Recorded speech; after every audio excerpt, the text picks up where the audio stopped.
So what I was talking about with my doctor, and this is something that I've become self-aware of, is those type of people.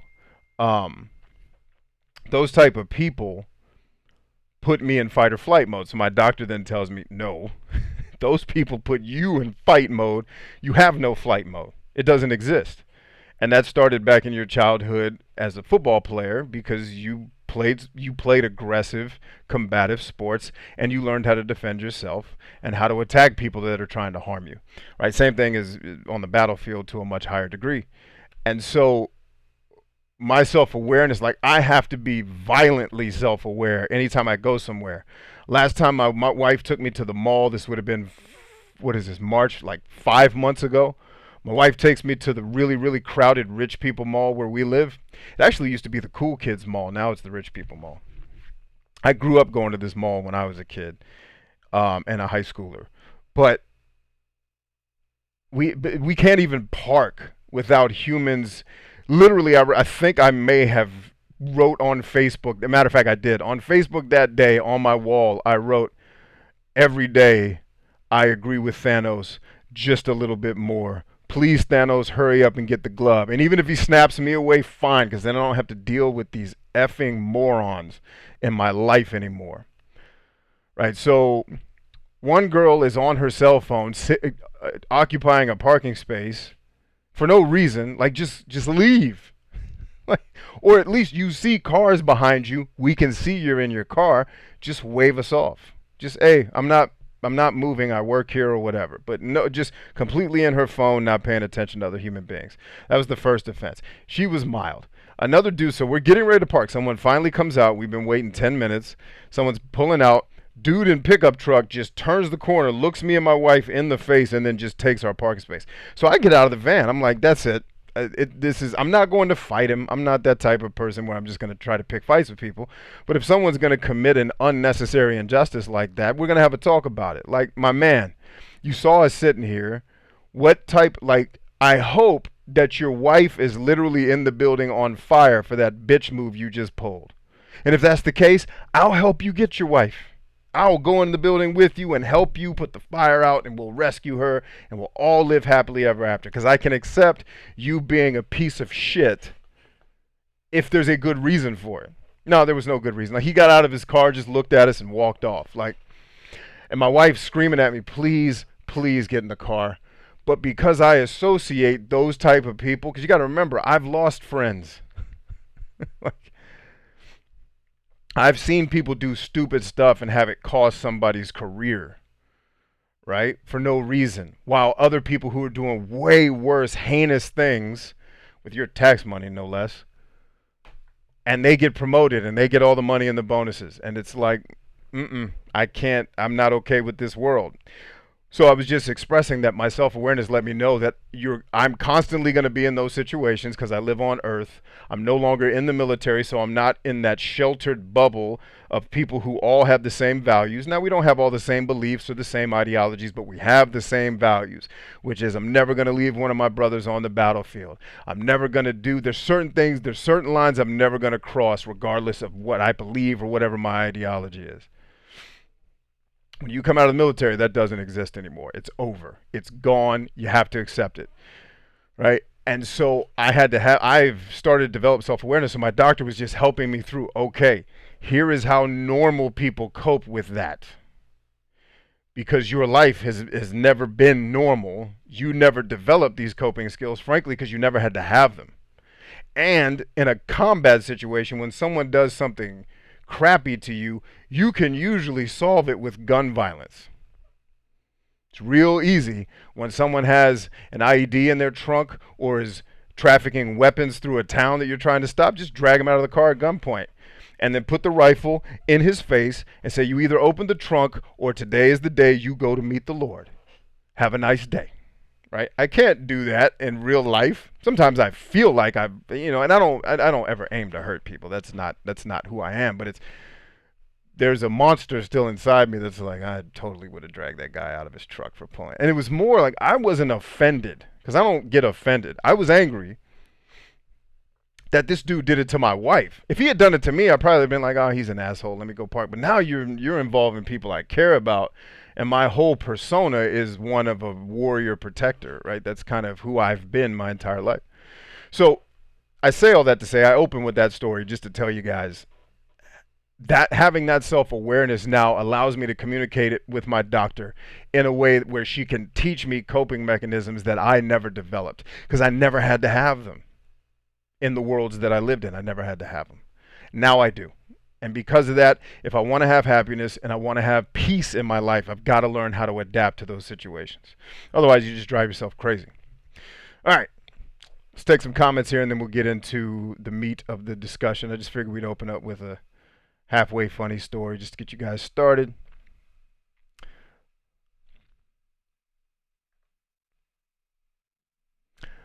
See, Freda says she can't interact because she's working on something. Oh, that's cool. No worry.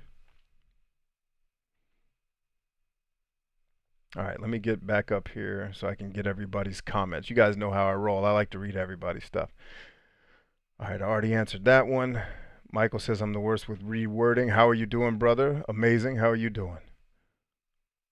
Christopher Scott Sherlock Jr. says it's Thor C. Sherlock. What up, G? Good to see you. Thanks. I got to study now, but yeah, the title seems like something I could use right now. Yes, everybody can use what we're going to talk about. The story illustrates the more technical stuff we're going to talk about tonight, but definitely come back and check it out when it's done. I won't live stream on TikTok because I see everybody get banned no matter what. And so let me add some clarity to that, because if I could stream on TikTok, I would have explained it there. It's not that big a deal. My whole let me do this on YouTube is more preventive than it is reactive. I shouldn't have been, and so the ban that I am dealing with is just a live stream ban, and it's only for 24 hours. Tomorrow I get to go back to live streaming. But what I don't want to do, because TikTok has afforded me an opportunity, so I'm grateful for TikTok in a lot of ways. I'm willing to put up with their silliness because the benefits I'm getting from the platform way outweigh the negatives. All right? So I shouldn't have been banned. I was. I don't know exactly why. We could talk about that later if you guys want to get into that, because I have some ideas about why the AI may have reacted to what I was talking about, even though it shouldn't have. But that's for a later discussion. My whole idea is, let's see if TikTok's willing to just come on YouTube, because on YouTube, like, I've been YouTube certified going back to 2014 on my first YouTube channel. So I've been through the system. I have connections. I have people that I can call at YouTube if I get into a situation. And they've done it for me before. Like, I had videos that were taken down from music copyrights years ago. It was two of my most popular videos. And unlike TikTok, where when that happens, it's just, you're done. I could just call my partner manager and say, hey, can you get me in touch with, or can you get in touch with the engineers and let them know that this is malicious? And they're like, yeah, just next time, make sure you don't do this, and this. We just reinstated your videos, good to go. Those videos are still online and good to go after. I made those videos probably back in 2013. Right? So I have people at YouTube that I can call if I run into a problem and say, hey, I don't think this is legit. You guys know me. I've met some of you in person. Like, do a brother a solid. I think the AI got a brother. Just hook me up. And they would most likely be like, yeah, our bad. We know your account's always been in good standing. You don't breach community guidelines. Every once in a while you get a content ID claim or whatever for some video you shot 75 years ago that has a song in it, et cetera, et cetera. So my idea was live stream on a platform where I'm way less likely to have a problem, and where getting banned on TikTok even temporarily puts a negative mark on my account, which then can potentially affect my ability to reach all you guys and ladies at a later time. And I don't want that to happen. Like, I want to keep producing content on TikTok and fully intend to. But it's like, let's do the live streams away from TikTok for now, just so that we can be somewhere where we're safe. And I won't use a one word that, because I'll lie to you not. I have had TikTok videos removed for one word that I said, that I've said on YouTube plenty of times in my storytelling. One word that I said, completely removed. And I won't name it. The most popular TikTokers dance to songs with that word in it. Oh, and by the way, that song also had promotion of illicit drug use. pretty sure that's against the guidelines. Not sure why this song's even allowed to be on the platform, but it is. So whatever, right? So I don't want to live stream in a place where I may accidentally say a word that sets the machine off, and then I get black marks on my account to the point where I may eventually get shadow banned. But we'll see. I'm going to keep experimenting with it. I just wanted to ask you all today, like, would you come hang out on YouTube? And based on the numbers that I'm seeing now, the answer was yes, which is cool because we have just slightly less than I usually do at any given time on TikTok. I'll see at the end of the live stream how many people came here total, and we'll see how those numbers compare. But the good news here too is there's two additional benefits to YouTube that are two things that I hope TikTok addresses. One, this video will be uploaded to YouTube after the fact, where you can go watch it over and over again, or go back and watch stuff that you may have missed if you had to leave. And I just forgot what the second benefit was. Oh, the second benefit is if you're subscribed to my YouTube channel and you've asked it to give you notifications, you'll actually get an email when I live stream. So you're not at the mercy of, oh, I just have to be online when this guy happens to start streaming so I can see him. You actually get an email that says, hey, Brian's on. Come holler at him. All right, so yeah, man. Christian Jackson says, hello, Mr. Chambers. It's good seeing you. So it's good to see you too, brother. You can add ease with the Mr. Chambers stuff, bro. B will do nicely. Michael says, TikTok is a stepping stone, for sure. Mr. R3 Ats, or is it Reets? Mr. Treats. Mr. Treats says, answer is yes, I'll watch. Here from TikTok. Bless you, Mr. Treats. Steelers says, I feel that's a shift that's happening in American society, and it's kind of stupid. It is, but every society goes through it. I don't think America is going to be any different than all of the generations that have been documented all the way back to the dang Dead Sea Scrolls in the Bible. We're doing the same thing every other civilization's done before us, which is we get really prosperous, we start smelling our own ish, and then we get really arrogant, we get really entitled, and then, you know, either figuratively or literally, a nation gets its ass whooped. And then someone else becomes the dominant, becomes the alpha in the room. Tony says, I love the unfiltered. And that's the other thing, too. I want to be able to say, because when I got the ban warning a couple days or yesterday, I knew what it was for, but it was a joke. Like I could see how a robot would just hear the words I was saying and be like, oh, danger, danger, he's being offensive. He's not. He's actually just telling a story of how he thinks America's going to look in a couple of years. But YouTube doesn't really give me any sweat over that, so we'll keep it rolling. Larry Adams says, "Sup, Bryant? Hope you're doing what you do beyond your expectations." Jim, what's up, homie? Good to see you, bro.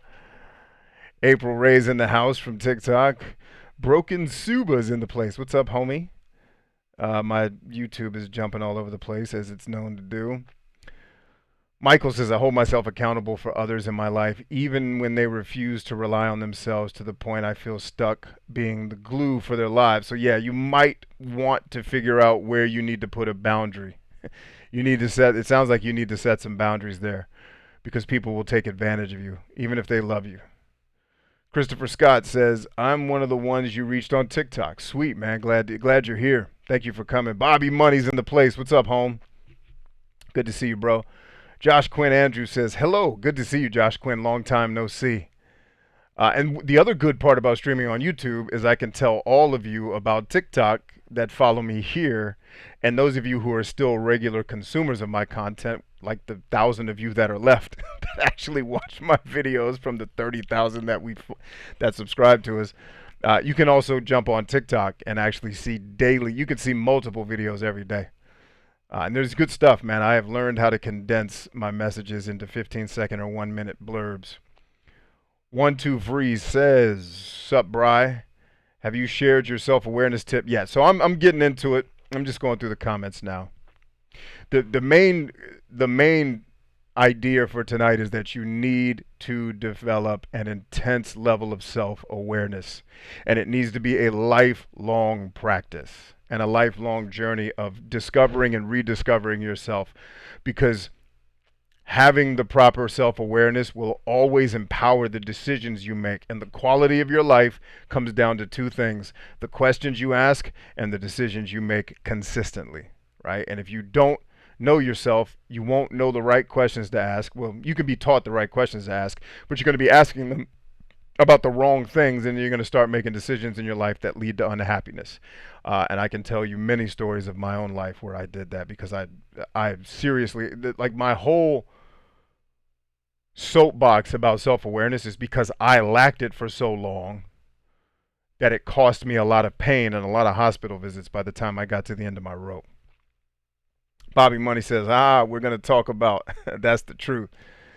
So yeah, that is the summary of what we're going to talk about tonight. I'm going to share some tools with you guys, and then we're going to do some Q&A. And I'm going to walk you through how to do some of this stuff. Tony J says, I got to get to bed. Have a good one, man. Try not to choke anybody today. Yep, that's what I told my doctor. I'm hoping not to choke anybody. Joey Scott says, Whiskey17 here. Hey, man. What's up, pimp? Good to see you. Corey Town says, I've completely absorbed your TikToks. That's where I discovered you. YouTube has excellent leftovers. And you bring that dessert. That's a cool way to say it, man. And my podcasts are on YouTube. Like, they're behind. My podcast is up to episode 100. I think Tony has the YouTube podcast up to episode 86. So we're about 14 or 15 episodes behind. But you can listen to my podcast here on YouTube too, as well as on your podcast app of choice. Yes, they criticize you for the word, not the usage, because your usage wasn't in a deconstructive manner, but in a harmless, descriptive manner. Yeah, and it was ultimately meant to be educational and helpful. But, we live in a society where everyone's so hyper offended because we have, I think, and I just shot a video about this, and I tagged a doctor friend of mine. This is on TikTok. I just shot a video about narcissism, and I tagged my friend Dr. G, so that when he sees it, if I'm wrong in my assertion, he can explain, because he's a PhD. I am a ghetto PhD where I've just read all the books, I've done all the studying, and I've done it in the laboratory of life. This guy actually has a PhD, so I can get things wrong that he probably wouldn't. And so if I'm wrong, he'll tell me. But I think we're living with record highs in narcissism. Because you got to remember, narcissism, we always look at it like it's negative. It's not negative by itself. Narcissism is, going back to self-awareness, because there's another tool, another self-awareness tool I'm going to share with you tonight that deals with narcissism. And narcissism is actually it's a survival personality type. So you're supposed to have some. The problem is we have too much. And that is one of the things you see. Like, even if you read the biblical stories, a nation always starts hardcore and trusting God and doing the right things, and then they get rich, and then they lose it. And they go nuts, and they get weak. And they start falling apart because they get arrogant and egotistical, and they become entitled to the good that they have, not remembering that walking the path of God is what got them where they were going. And then they forgot that, and they just think they're entitled to good things. So we live in a society where everyone's offended, everybody's triggered, everybody's feelings are hurt because you think you're entitled to some special treatment. Newsflash, it's not one of your constitutional rights that I have to not say things that offend you.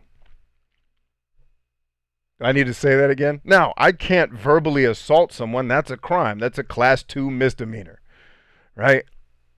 But I can say things that have the potential to unintentionally offend. And you have no constitutional right to tell me to stop saying the thing that's hurting your feelings. Now, if I'm a respectable person, if I'm saying something that's hurting your feelings directly in your presence, probably not going to say it. But I'm going to tell you, if you're coming into my world, you're coming into my home and telling me that hurts your feelings, just get out of my house, because this is what we're talking about, right? And so I believe we are living with record highs in narcissism, just like we're living with, I believe, unless I'm wrong statistically, record highs in anxiety and depression. We did not evolve for the world that we live in today. And so basically our survival instincts are on overdrive is what my theory is. I won't even call it a theory. It's what my idea is, that we are living with record levels of our survival instincts are now flaws instead of protection mechanisms, because we don't live in the world that those instincts evolved for anymore. You are no longer being chased by saber-toothed tigers. Joey Scott says, yes. Okay, I read that one already. Smoke says, I just came from TikTok. Thanks, Smoke. Josh Quinn said something, and then YouTube jumped halfway down the page. I also learned that pessimists thrive in prosperous pessimism thrives in prosperous societies, whereas in low-income societies, people are more optimistic. I guess it can be said that so it's over optimism that's the problem, because over pessimism is bad too, because that leads to learned helplessness, and you can never get out of that. Uh, Having over optimism can just be beat out of a person, and I don't mean physically. I mean the world can remind everybody, stop overestimating yourself, because you'll just keep losing. And any person with half an ounce of humility would be like, I should probably adjust the way I'm thinking or the way I'm behaving. So yes, over optimism is a problem, but over pessimism is worse, because you can get into learned helplessness, and you are going to need a lot of help to get out of that, usually from a doctor and potentially medicine. Learned helplessness is not a place you want to go. But yes, I would say, instead of pessimism, what a lot of wealthy people that I've worked with have, and a lot of what's led to the success that I have, is that we are skeptical. We're not necessarily pessimistic, because we hope and we believe that things are going to work out for the best. And part of that is how we define what best is. But we are very skeptical, right? And we don't have unrealistic expectations that, like, a lot of people do.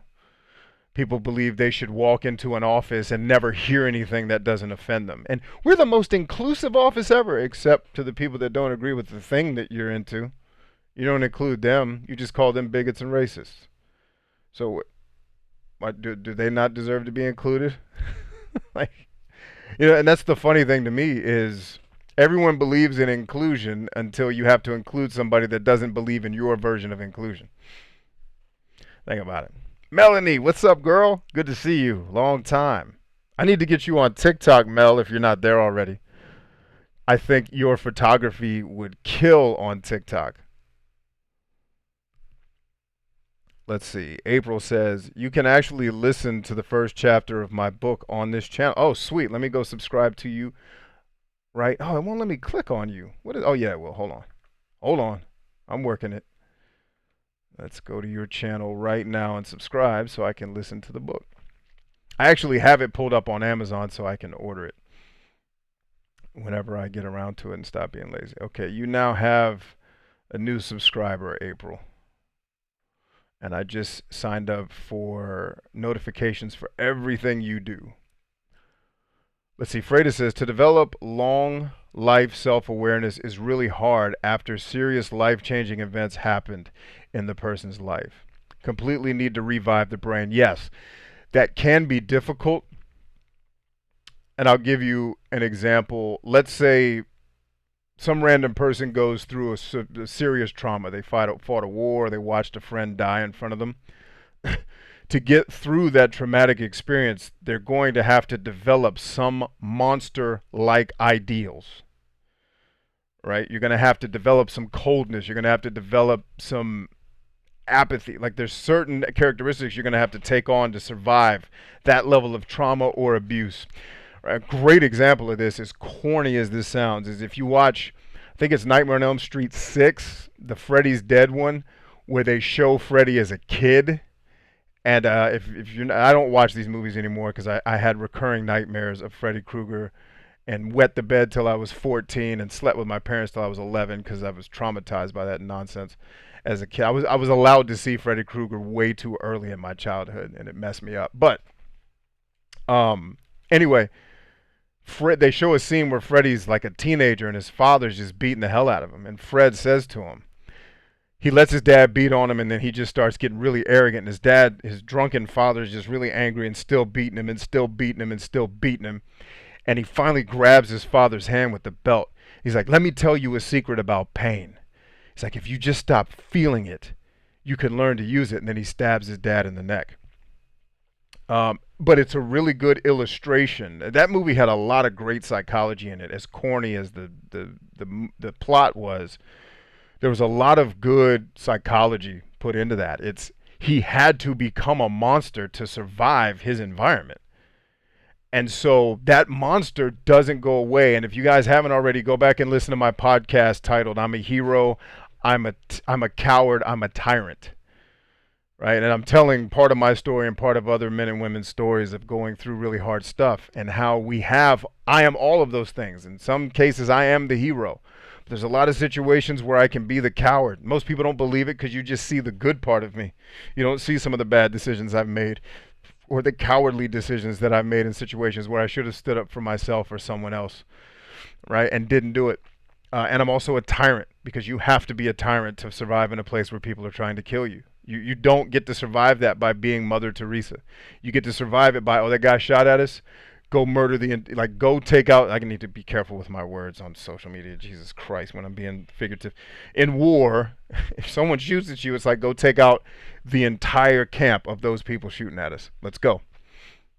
Right? You have to become that. And so where I think a lot of people go wrong is they don't want to face the darkness that they've had to become. And I've always kind of been okay with the darkness part of me. What I had trouble was reining that darkness in a place where I shouldn't be encountering injustice. Like I literally have met people on the battlefield trying to kill me who treated me better than people whom I worked with. Let that sink in for a second. There are people who 10 minutes before we capture them on the battlefield were trying to kill me, but then when we talked to them after the fact and tried to save a couple of their lives, one of them died right in front of us, that person still treated me with more respect and honor as another a warrior facing a warrior, kind of like the code, than some of the people I've had to work with in life. No BS. And so you have to become that monster to survive, but when you come out of the traumatic environment, it's not like the monster you could just pat it on the head and say, okay, thanks for everything you helped me get through. Now you go out there and be somebody. No, the monster is still in me. It's still in you. It's still there. What we have to learn how to do is integrate the monster into the person we're becoming, because one day you may need that monster. And I've told this story a bunch of times on here. 3 years ago, my wife wakes me up in the bed right over in our room, couple doors down, couple bedrooms down, and says, babe, I think someone's trying to break in the house. And I remember the exact words I said. If strong language offends you guys, I'm sorry. I'm just telling the story the way it happened. Maybe put your kids to bed before I start talking. I remember saying, she's like, babe, I think someone's trying to break in the house. She told me where she heard the noise. The words that came out of my mouth, and some of you could probably tell this story. You've heard me tell it so many times on YouTube. I responded, fuck yeah. And I went to get my tools. I don't want to say what I got because social media is sensitive to that type of stuff. And I went to clear the house. Now, the good news is it was a raccoon scratching on the screen. It was not a human, because we live in a really, really nice place. At no point did I really think someone was trying to break in the house. I thought my wife kind of woke up from a dream, and you got that heavy cortisol and you're anxious when you first wake up. So she was just being overly cautious, but worth checking because I got babies in this house and I wanted them to be safe. So I'm walking around with my tools to clear the house. And I remember because I grabbed it, my wife looked at me like, word, that? I was like, I'm not going downstairs to talk to these clowns. If they're breaking in, they're going to meet Jesus tonight. And that's when you want the monster to be there, is when you need him to protect you from an actual threat. That's why the monster developed in the first place. And that Freddy Krueger analogy plays, because he had to become Freddy Krueger to survive the horrible beatings he was getting at home at the hands of his parents. And in this case, foster parents. Wasn't even his real dad, because his story was he was the son of 100 maniacs. His mom had been raped by 100 people. They didn't even know who his father was. That's how bad it was. The DNA testing wasn't as good back in 1986, I guess. But that monster doesn't just go away when life starts to get peaceful. And that's why you see so many combat vets come home and they struggle, because the monster is sitting with them and they have no place to deploy it, and no one's teaching them, okay, the monster, you don't need to kill the monster. That's why you see so many people start trying to self-medicate, drugs, alcohol, video game addictions. Video game addiction was a huge one for me. And you're just trying to get lost in your emotions because you don't want to feel this beast that got born the day you had bombs dropped on you when people were trying to kill you. And You have to be able to take that monster and use it for good instead of trying to drown it in alcohol or whatever the thing is you're trying to use to not feel it. It's not going anywhere.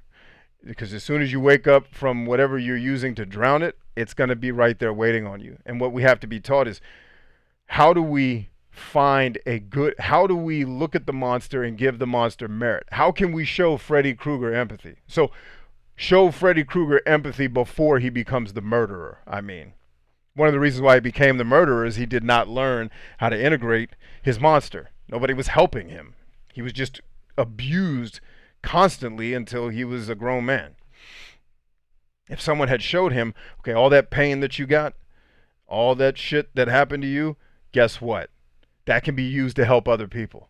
That's Tony Robbins' story, by the way, right? Tony Robbins could have easily just become a serial killer because of what he went through. But somewhere along the road, the Jim Rohns or whomever came into his life got a hold of him and showed him how to take this beast that was in him and then how to tame the beast and then how to use the beast in ways that's appropriate. Because like one of the ways I use the monster is to protect people who can't protect themselves from other monsters who are not being used for good. Right? Like that scene that I told you about at the mall where I got out of the car. This dude wronged my wife. F me. I don't care about me, but my wife, not okay. You just dishonored my lady. There's going to be words exchanged. And for your sake, I hope, because I was going to be peaceful, I was even going to be respectful. I wasn't going to call him names or disrespect the man. I was just going to check him and say, hey, sir, we got to be better human beings than this, bro. There's a zombie apocalypse coming if you haven't heard. And that type of behavior is usually you end up getting a lot of people killed or the smart people shoot you first. Something along those lines, right?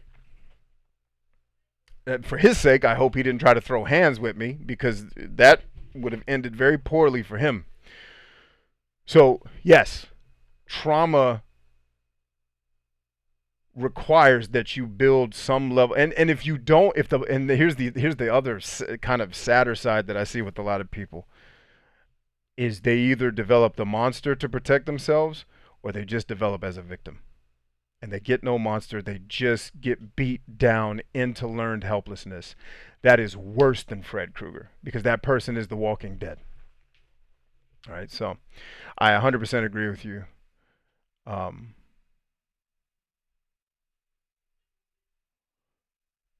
that one, Freda, for sure.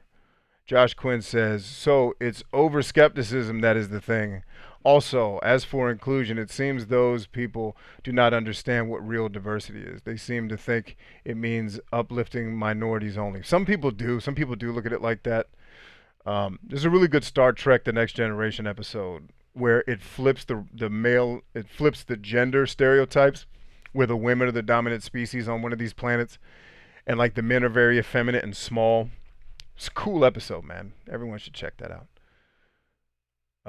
But what it showed was these women were no better than the men that get like tyrannical humans suck, no matter what gender they are. You know, and just because you're like, there's an old saying with Marcus Aurelius in his book. He's like the key is to not become. He says something along the lines of the key to life is to not become the people who are attacking you in your defense of yourself or something like that. So yeah, over pessimism is bad. Skepticism is okay. Joey Scott says, just my way of thinking, but being offended doesn't entitle someone to criticize someone else's opinions. That's casting judgment, is it not? But if the language is offensive, derogatory, or degrading, let me get the rest of that statement. Then intervening should happen, but so it depends on the context and the circumstances of the situation. If you're in the workplace, there's certain things that are acceptable and not acceptable, and those are things that you just have to live with. But in the real world, like the internet, if I'm on my YouTube channel and I'm sharing an idea, because make no mistake, rarely do I share anything that I wholeheartedly believe in. I share ideas. That's pretty much it. Right? There's very few things that I believe are law, right? But there's a lot of things that would probably be good if we at least gave this some thought. If you are offended by my thought, like just expressing an idea, then go somewhere else, you don't have to be here. You can actually block me so that my content never shows up again. And then you don't have to be offended. Where it becomes the over entitlement narcissism part is, no, you don't just want to separate yourself from the source of the offense. You want to destroy them because they don't share your ideology. And that's totally a human, scared, pack animal, human, tribal, like primitive brain response, like call out culture or cancel culture. It's all that really is it's just a tribal. It's like tribes warring with each other without actually killing each other. It's all it is. It's this person doesn't agree with our thing. Get him. And obviously the exception to that rule is if the person's doing horrible, inhumane things to other humans, then certainly something should be done about them. But if they just said a word that you find offensive, it's like, all right, guys, are we really going to devote any of our emotional energy to someone using a word that society says is bad? I think we can be better than that. Josh Quinn says, I thought of a scenario such as that once in a while in which women were the dominant group over men. That is interesting to learn that Star Trek did something like that. I think it was in the first season. It's a really good episode. It's got some good humor in it too, but you also find that not all the women are tyrants, and they have it's a perfect depiction of this BS terminology of America is this evil, oppressive, patriarchal power hierarchy nonsense that whatever group of people came up with that shite. It just shows you that, okay, you're classifying 300 million people with this horribly generalized ideology. And it's what it shows you is, yeah, the men are very much, I guess what you would call marginalized. Interesting thing, in that society, the men are not upset with it. But some of the women disagree. They want the men to be free, and they want, it's that you see that there is a struggle going on even with the people who are in power. That it's not all just a bunch of evil people trying to hold the women or hold the brown people down. It's hard to manage 300 million people. That's why when people use other countries to try to contrast America, I'm like, yeah, but how many people are in that country? We have 300 million people around this joint. That is a hard, even when stuff on a smaller scale, what happened to me on TikTok. So I get banned from doing lives. Dude, I'm not going to start a GoFundMe campaign to take down TikTok. It's fine. I believe that they are not acting maliciously toward me.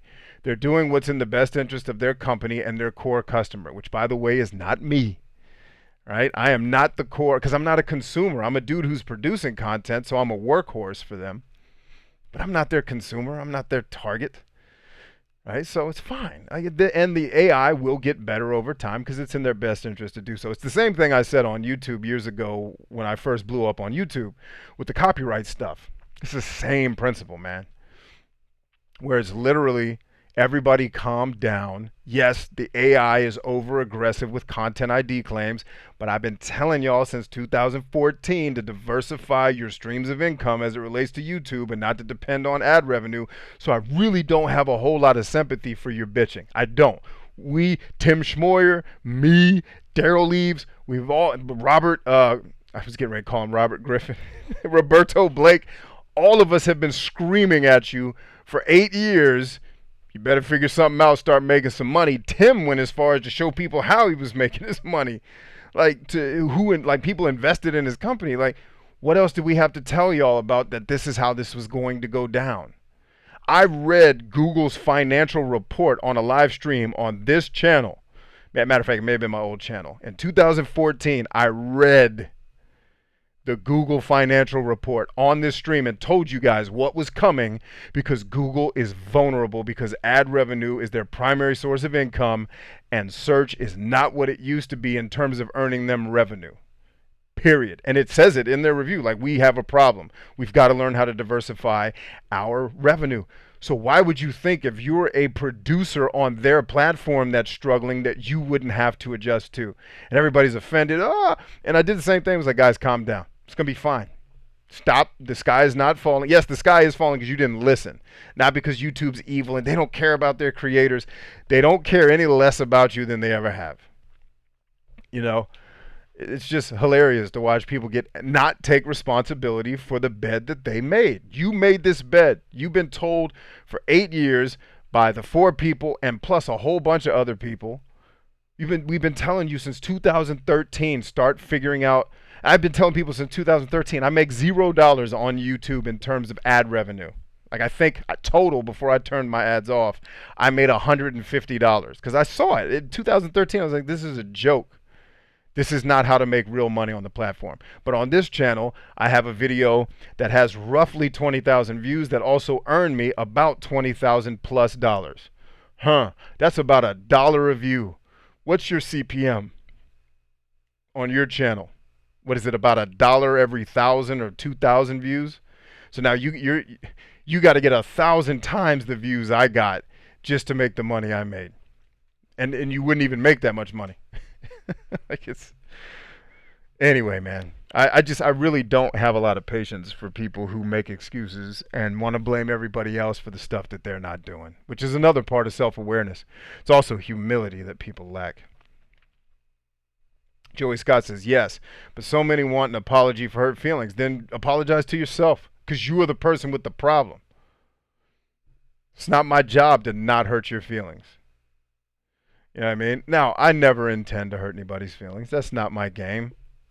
You know, if I have to deal with a simple-minded clown that's trying to because I see a lot of men do this, and I have kind of a visceral reaction to bitchy type dudes who do passive aggressive comments. Like, no, dude, it's almost like in a real world, say that to my face. Say what you just said to my face. Stand in front of me, all of me, all 6'2", 234 pounds of bench pressing all the weight I press. Say that shit to my face, you coward. You know what I mean? That's kind of, I don't do that, but that's how I feel when those people come at me. And it's just like, dude, you are a bitch of a man. I even have a podcast about that called Are You a Man, Bitch? And I don't have any patience for those type of people because they're first of all, they're very narcissistic. Often they are also very Machiavellian, very manipulative. And I can usually predict. In fact, I had a soldier who was like this back when I was in the Army. And he was doing that kind of bitch. I'm trying to act tough, but I'm really on the inside. I'm a scared kid who doesn't want to take responsibility for the fact that all the things he's experiencing are his doing in the moment. And he never really had a problem with me, but I saw him mouthing off to someone else. And I walked up. So I'm in charge of the unit. And I just walk up to him. I said, hey, homeboy, you grew up without a father, didn't you? And if you could have seen the look on his eyes like, how do you know that? I said, bro, it's easy to see. First of all, you have a problem with authority because you never had good authority in your life, right? And your passive-aggressive attacks are very much very, very feminine, passive energy, bro. You're trying to come across as tough and you're this thug. Nobody's scared of you, homie. We all know how to shoot better than you. So just tone that shit down. Be a man and do what you're supposed to do. Right, and I was telling him that not to hurt his feelings. I needed him to be a man if he was going to be on our team. He didn't make it, unfortunately. We had a saying in the Army that no soldier is unteachable or untrainable, except for the one that just won't allow themselves to be trained. He was one of the guys that didn't make it, and I felt bad for him because I knew he came. Me and my first sergeant would sit and talk about this kid, and it was just like, I know he had a hard life. I know he came from shit. So that me calling him out wasn't trying to punk him. It was trying to find the semblance of manhood that was in him and get it to come out and to be able to work with him. And I had one-on-ones with him like, dude, we have your back here. You're a part of this team. All this freak out shit that you do when you start yelling at people and being insubordinate, it's not necessary, man. We have your back. I know you came from a bad place. I've seen it. I've lived in neighborhoods where we had the neighborhood crackhead and our apartment complex got shot up. I've been there, Holmes. I've seen what you're talking about. First sergeant was stabbed 6 times growing up in Boston. We've seen what you're dealing with. Let us be the brotherhood that actually helps you get over the hump. And he just couldn't do it. What he really needed was mental health help. And we just weren't equipped to do that for him, you know. So you try to help people as much as you can. So yeah, I'm not, if your feelings are hurt, and by the way, I'm not apologizing for hurt feelings when my intent is to strengthen you and to help you. If I'm trying to do something to help you and you just happen to get offended. Now, I will say I feel some remorse that you are offended because I never want somebody to be in that state. But there is nothing that I've done that requires an apology. You just need to be more emotionally resilient. And if you can't do that on your own, talk to a doctor. I see mine several times a week. If I'm not above it and I'm killing it in my life, I have a lot of the things that people dream about in their lives, and I still go see a doc. Why is anybody else above that, right? So, anyway, let's talk about the tools. But before we do that, Josh Quinn says, speaking of fathers, this reminds me of something that was on my mind for a long time. How much truth is there for fathers playing a big role in the raising their children over mothers? Well, I don't know that it's a this person over that person thing. You need both, right? You need both people because the roles that each of those personas play in your life are very different. Like my boys need a different type of energy from me sometimes than they need from their mom, right? And to be honest with you, she and I can oscillate between that kind of masculine and feminine energy, right? Like if you guys saw my TikTok with my youngest, where I said a big hug solves everything, that's me being that's more feminine energy and giving him some love and cuddling with him and giving him a kiss. Just to let him know, yeah, your dad is an assassin, but he loves you and he wants to hug you and he wants to make you feel secure, right? But sometimes dad got to let you know, like I did earlier when I told him, you turn this light switch off in my room that's charging all the phones one more time, my feet are going up your ass. Cut it. Because he needs to understand the boundaries and that the actions he takes inside the household have consequences that don't just affect him. Now, he's a toddler, so I'm not expecting him to totally get it, but it's the repetition. But the husband and the wife oscillate out of those two energies depending on the situation, right? So you need both. I don't think boys need their dads more than their moms. I don't think so at all. A lot of my problems stem from the relationships that I had with my mothers. A lot of my psychological problems that I took with me into adult life, and then, war just kind of crushed all of that. A lot of my insecurities, let's say, come from the relationship challenges I had with my mothers, right? I didn't get as much touchy-feely hugging. In fact, my biological mother was in and out of my life, not necessarily by her choice. She was trying to do the right thing, and she and I are still very close to this day. I'm not faulting her in any way. But there was a lack of warmth that I needed from a mother that I wasn't getting from her. And then being raised by her mother, who wasn't the touchy-feely kind of that type of nurturer. She's the type of nurturer who would like give gifts and do things for you. Not give you. My dad was the affectionate one. And that's why if you guys are ever around me in public, you'll notice that I am very quick to hug men and I'm reluctant to hug ladies. Now, part of that is because I'm ex-military and hugging a lady in out in the blue could be construed as sexual harassment. That's never a good thing to have on your record if you want to be an officer in the military. But usually, unless the lady kind of signals to me that a hug is appropriate, I'll just shake hands and hold the hand. With dudes, I'll dap and hug and just because it's more comfortable. And some of that's socialized, but it's also because my dad was the affectionate part. He was way more physically affectionate than my mom was. Right, so no, I think you need both, man. Do understand that fathers are important in general, but I get the feeling it gets overblown as people make it seem that if the father is absent, then the child is ultimately doomed. In most cases, statistically, yes. But if you took the mother out of the equation, you're still going to have problems, right?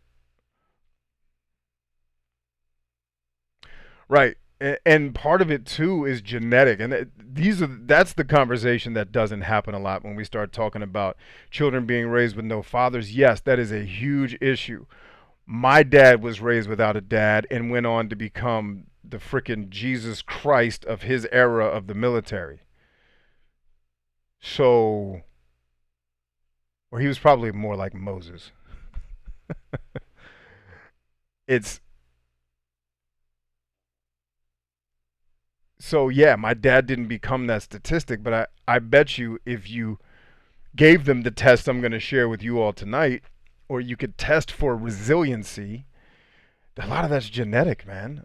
Like I said, Tony Robbins had every right to become Freddy Krueger because of how he was abused as a kid, but he became Tony Robbins.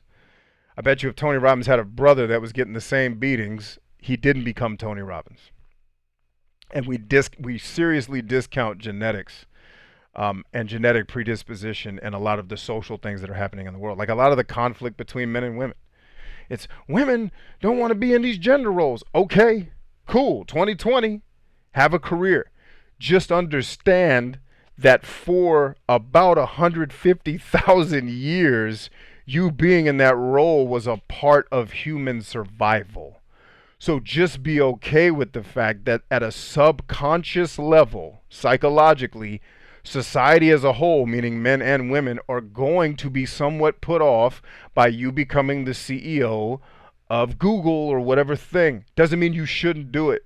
Just know it's going to come with some friction because you're going against what's kept us alive for over 100,000 years. And I'm not saying going against that's wrong. Just understand that there's going to be some pain with it, and not everybody's going to cheer for you, right?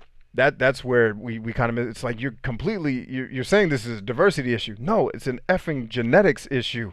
We're wired. Like, for example, women stereotypically, because there's always exceptions to the rule at the extremes, right? Where there's men who are crazily more effeminate and women who show way more masculine dominant tendencies. But in the middle, if you test people, it's women are usually more nuanced than men. Why is that? Why are women better at keeping up sometimes with details than men? I'll tell you why. Because 50,000 years ago, me and the dudes on this call were out hunting. And the signals that we're wired to keep up on are keep ourselves safe and be able to attack with a lot of speed and aggressiveness so that we can eat. When we bring the food home to the wife, in this case, the wife is way more detail oriented because she's got to check the meat for signs of disease because that can kill her, the husband, or any potential or existing offspring. Like we evolved to be that way, at least theoretically. But I would rather go with a theory, even if that theory is wrong, it's rooted in way more study than it's just an evil patriarchal society. Like, no, that's not rooted in 150,000 years of research. It's not evil. It's you're calling it. Will Durant has an amazing quote in the Lessons of History about this, where he says, we tend to believe, and I'm paraphrasing, we tend to believe that the sins of our past are sins, right? But what he says is actually what we call the sins of our past are probably the relics of our rise, not the stigmata of our fall, right? Being promiscuous many, many, many, many, many, many, many thousands of years ago probably had some benefits to it in terms of being able to make sure that your genes get passed on. In a civilized society, that is not as acceptable. But you might not be here if Genghis Khan didn't bone everybody on the planet, man.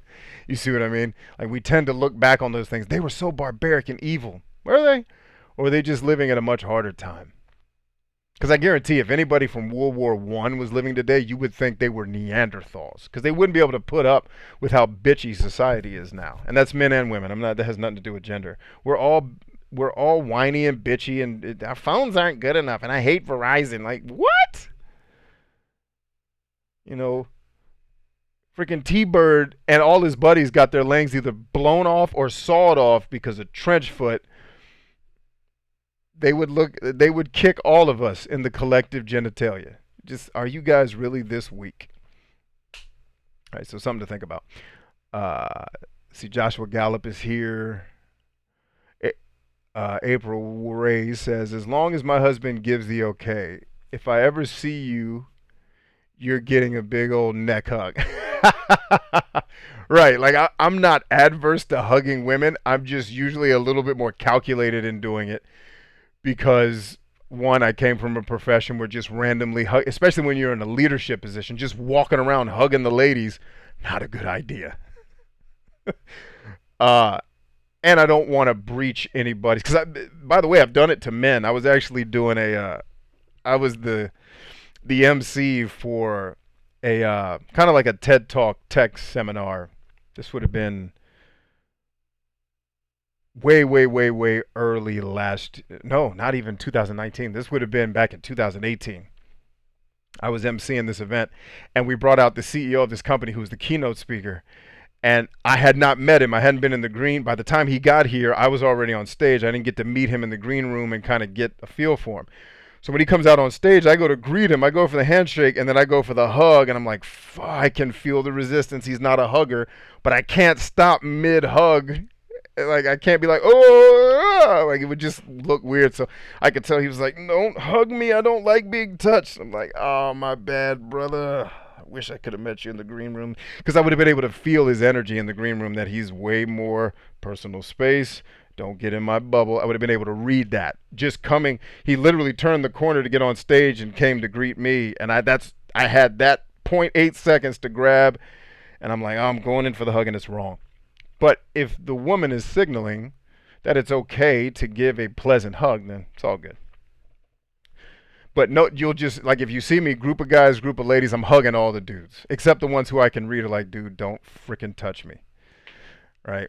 Like, I have a very close friend that's not into the dap and hug. It's dap, all right, distance. That's his jam. Let's see. Freda says, Josh Quinn, both parents are important for healthy mental and emotional development of kids. Power and gentleness are always sharing, changing. Yes, that's well said. She said it way better than me, and she said it much shorter than I did. Josh Quinn says, I wonder if this is why I do not have much patience when it comes to doing my taxes. Yes, 100%. In fact, the test you're going to take tonight is going to show you why you don't like doing taxes. You're not anal enough. And I'm going to show you which personality trait. Matter of fact, let's go ahead and get to the tool. I can keep talking. In the comments section right now, I am putting a link. In fact, I think it's in the description of the video too. But that link will take you to the test that I'm talking about tonight. And I'm checking, is it in my video description? Let's see, I got the link to my podcasts. Got the link to my Patreon. No, it looks like I took that link out. Why would I have done that? That doesn't make any sense. I don't know. Also, kind of side note, something to think about over the course of our talk tonight before we adjourn. There are 3 links in the video description, which will take you to 3 different offers, 2 of which you should be able to get at a discount. I don't know for how long, though. I'll have to pull it up. The first one, which is already crazily discounted and will be until we launch the full program, is my Good Life Playbook coaching program, which is going to help you develop the self-awareness that you need to take command of your life and live successfully and happily according to what your definition is for those 2 things. In fact, the program will help you define what success and happiness looks like for you.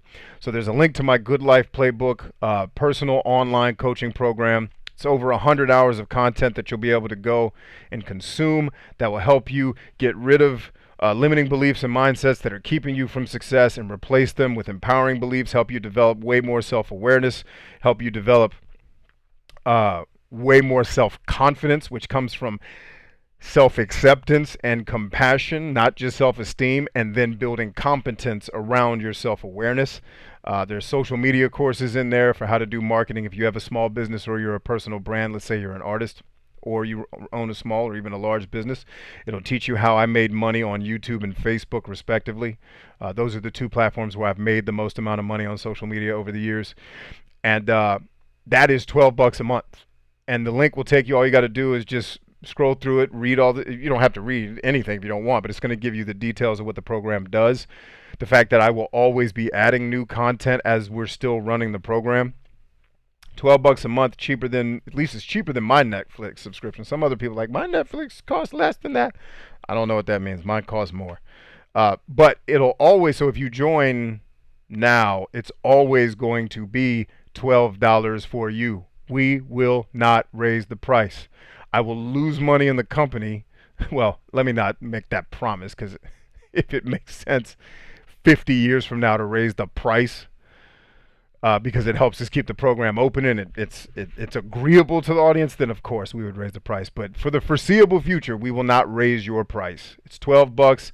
That's what it's going to be. Just keep in mind, when we launch the full program, it's going up to $100 a month, because I have coaching programs in that course that, when I sell them separately, are $2,000. Most of you will not invest $2,000 in this program paying $12 a month, probably in your lifetime, right? So when we're done with all of the people joining the beta program now, we're going to launch the full thing if it meets the criteria that I've set for the company. And that's going to go up to $100 a month. But if you got in at 12, you always pay 12. There's two more courses that I thought are very relevant to what we're talking about tonight. And they're two courses from Masterclass. These are not my courses. And in the interest of full disclosure, if you were to buy these courses, I would get a percentage of the sales, because I'm an affiliate with Masterclass, just so you know. No need to hide that. But I'm not posting them there to make money. I'm posting them because I think they'd be very helpful. The first is Learning the Art of Storytelling from Neil Gaiman. Phenomenal dude. And I think the ability to understand how to tell stories is going to be vitally important in this future world where we all live connected in virtual space. The ability to tell your story in a compelling way is going to be necessary for getting jobs. It's going to be necessary for attracting a spouse or a mate. It's going to be necessary for you getting in business and doing well in business. It's not going to be good enough anymore just to make a dope product. You have to be able to tell the story around it to get people excited. That'll help you with that. The second one is Learning Business Strategy and Leadership from Bob Iger. A lot of what I teach teaches that too, but it's just something that you can supplement my course with. Maybe one day I'll get Bob to come into my course and teach a class. I'm already working with guys right now to add more content to our Good Life Playbook coaching program, because they have expertise that I do not. I am also taking notes right now to build out the TikTok course, right? 3 months. I've amassed almost 100,000 followers and 4 million views. I'd say that's pretty much a win on any social media platform. And so I've been taking notes on all the things I've done that have made that work for me. And I've seen it work for other people who've done it even faster than me. I've been taking notes on what they've been doing so I can teach that. All right, so those are some of the things that are coming down the road. But I just posted the link to the free thing. The tool I just shared with you is free.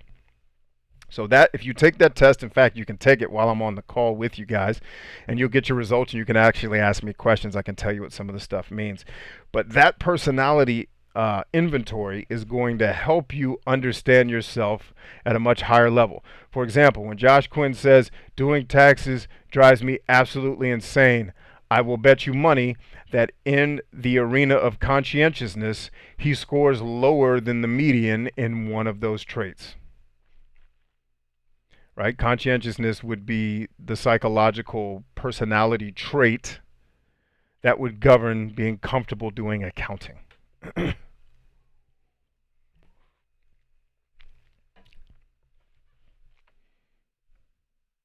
So there you have it. Let's get back to the comments here. Make sure I didn't miss anything too crazy.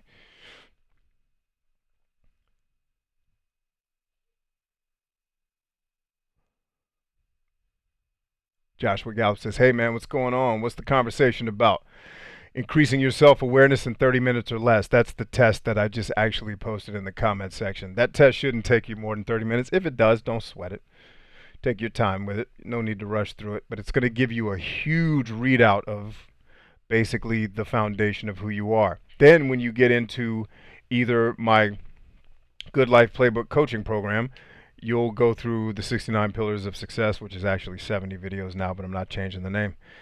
And you'll go through my 5 pillars to self-awareness. You don't have $12 a month, no worries, I got you. Just go on my YouTube page. The 69 Pillars of Success is actually free. It's just a course that is included in my Good Life Playbook, but it's also one that you can take for free on YouTube, should you not have the means to acquire that. That's a course that I felt was supposed to be free, so I made it free. All right, here we go. Josh Quinn says, okay, thank you for answering. I needed to have that clarification. Freda says, okay, I took that one already. Andrew says, hey, sir. What's up, Drew? Good to see you, man. Josh Quinn says, oh, this test. I took that test already. I should go look. So here's what I would do. Take the test again and then compare the results you have now to the test to the results of the old test. Just see what's changed. Because one of the things I love about this test is you exist on a continuum. You're not just a fixed personality type, which is the beef I always had with Myers-Briggs. That, well, technically, if you're an introvert, you're a you have extroverted intuition, which means you have to do all these things. Like, no, I don't. I don't have to do any of that. Yeah, it's a continuum, not a you have to be this thing. Because our cult said that's what it has to be, and we're struggling with commitment, consistency, and doubt avoidance tendency, cognitive biases, and we like to get to very simple answers for very complex, hard problems, and you adding all your science to it is making me uncomfortable, which is why I'm going to yell at you and unsubscribe from your YouTube channel. That is how I fell out of grace on YouTube, by the way. It's a much longer story, but that is the cliff notes of it. Joshua Gallup says, have you heard of the anxiety guy? He's all about expanding your conscious. I have not heard of him. Sounds interesting. The other thing I want you guys to Google, because I don't know the link for it, is what I'm getting ready to type in the comments here. Google those 3 words. That's the other test I want you. That test should take you less than 10 minutes. If you've never taken it before, maybe it'll take you 10 minutes, but I think it's literally 10 or 20 questions. It's very short. But that will help you understand how much narcissism you have, which should not be 0. If it was 0, you probably wouldn't be alive. Or you'd be living a very miserable life if it was 0. Machiavellianism, which probably isn't 0, but the degree to which you've encountered trauma or abuse is probably going to take that number up, because the dark triad, what that's testing for is personality traits associated with survival. Narcissism being valuing self. When you have narcissistic personality disorder, it just means you overvalue yourself. So narcissism by itself is fine because you should value yourself. One of my problems with narcissism is that mine is too low. Like, I undervalue myself a lot. And that's what my doctor was helping me with in my final counseling session. She's like, dude, you're allowed to be angry at people when they suck. You don't have to be Jesus Christ, which is the kind of the pressure that I put on myself to be so perfect, right? To be so good, to be so altruistic. She's like, no. And this is how she became my doctor. In a session, I was expressing all this rage that I had in me. And she's like, dude, I get it. And this is a woman. She goes, sometimes you feel like you need to choke a bitch. I get it. I feel like that all the time. And I was like, oh, well, you're going to be my doctor forever. I even told her, like, if I move, can we fly you out? Can I pay for you to fly out to our new house, wherever we move to, so you can still be my therapist forever and ever? But she was just helping me with that. Machiavellianism is a survival instinct of manipulating people or situations to help you survive. Having a little bit, probably not terrible. In fact, you'll find that a lot of combatants, like me, have higher Machiavellianism because we had to manipulate situations, or we had to use subterfuge to survive, and that became a part of who we are. Even though, we've kind of taken an oath and a creed not to manipulate people maliciously, but we can manipulate for the greater good. The last thing it's going to check is how much of a psychopath you are. Most of you should probably score 0, unless you are actually a psychopath, which if you score high on that, seek out mental health professionals immediately. You'll thank me later.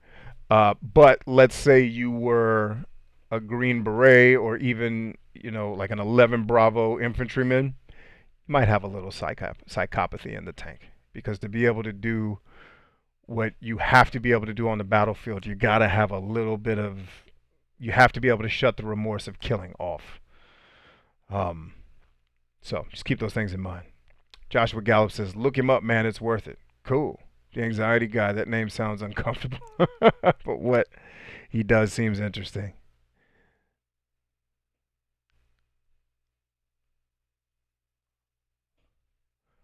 Nigel Murillo says, I took the Ocean Big 5 personality test a few weeks ago. Wasn't surprised I got an abysmal 10. So remember, what I love about this test is that it's not good or bad. All right? A couple of things. Having extremely low conscientiousness can cause you some problems, but too much conscientiousness is a problem too, right? The extremes are always bad. You want to figure out how to get yourself closer to the middle. Because, for example, people who are overcharged in conscientiousness are perfectionists that never get anything done because they won't take action until everything's perfect, right? And that is actually anxiety more than anything. It's anxiety and fear driving that part of their personality. But scoring, abysmally low, the good news is if you are aware of that, there are exercises and things you can do to help fix it and to develop a little bit more conscientiousness. I mean, you're not going to become, OCD or amazing necessarily at it, but you can get better. Let me, camera's kind of fuzzy there. Trying to clean it up.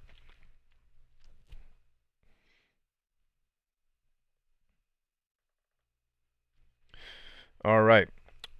But yeah, so I wanted to read this clip for those of you who haven't heard me read this 411 times because I've read this so much to my YouTube audience in the past.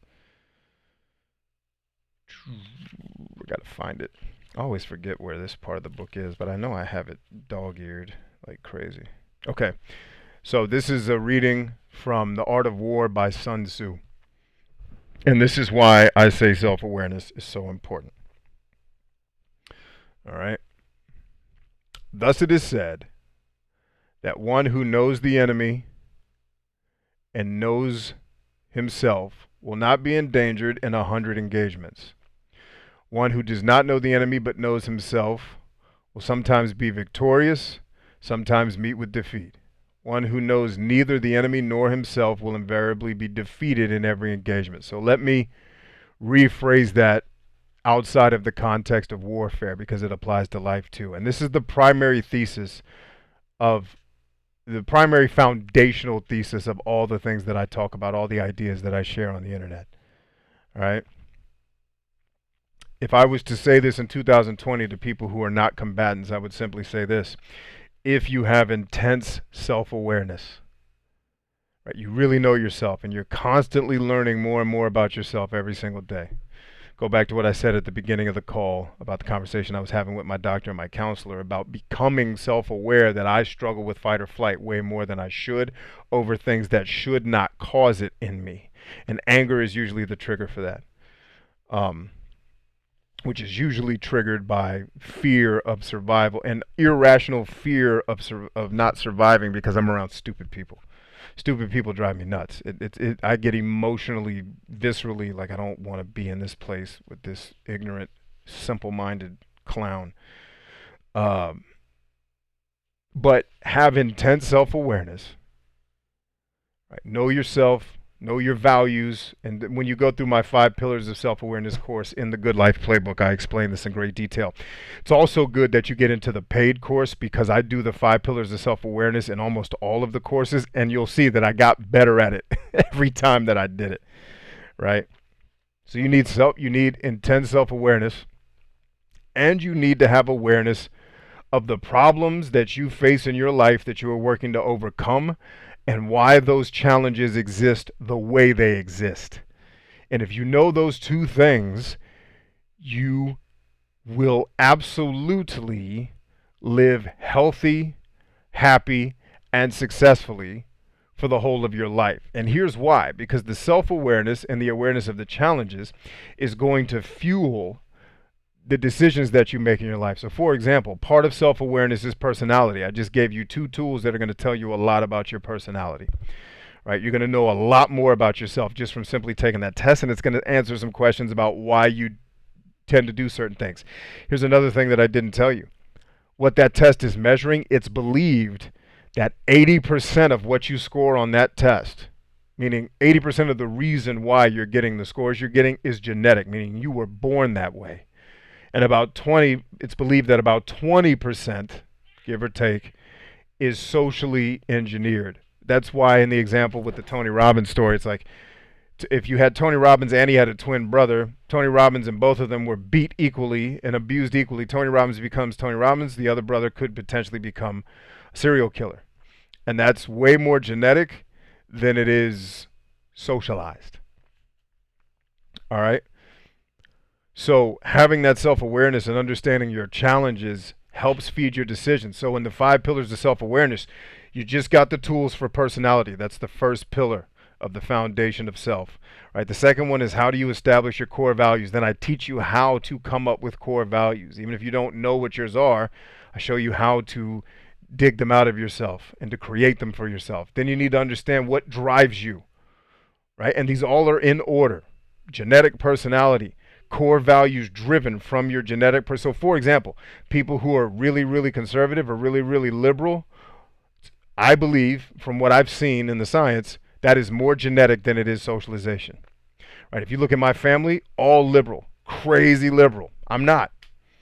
Right? I'm not necessarily a staunch conservative either. I'm kind of looking at both of them like you're both ridiculous. Like I'm the mediator.